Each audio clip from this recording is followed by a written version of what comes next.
lately, when I find someone that has lack of flexibility in the muscles at the lateral hip, I like to implement what's called the crossover and cross behind lunges. Those movements are very similar, but the difference in the position of the leg, either being in front here, the crossover, cross in front lunge, or the cross behind lunge or curtsy lunge, will change the focus on which muscles you're hitting. So just to demonstrate crossover lunge, if we're stepping in front here, I like to make sure the toe of one foot and the heel of the other foot are on the same line. We don't want to be in that same position side to side, but we're slightly offset so we can allow ourselves to sink down a little more easily. So as I go here, if we're looking at this right hip, we're more lengthened through the posterior fibers, getting glute medius, glute maximus. So as we lower down here and sink down, I'm feeling those muscles contract to actually provide some kind of stability in this position, but because of my position with the leg over in front, they're actually eccentrically lengthening as I go. They're contracting and supporting me, but they're also lengthening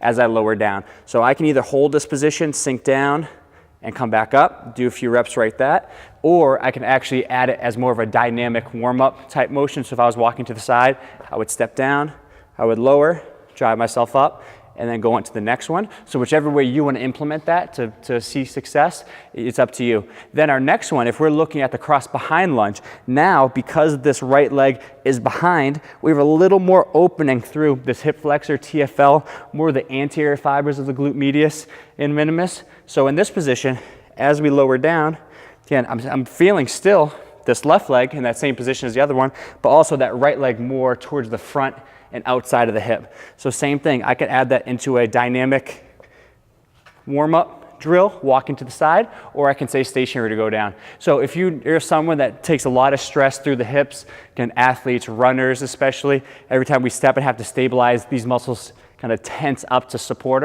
ourselves. If you notice there's tons of tightness in tone and lack of flexibility there, adding some of these crossover and cross behind lunges can really make a big difference in how much flexibility you have.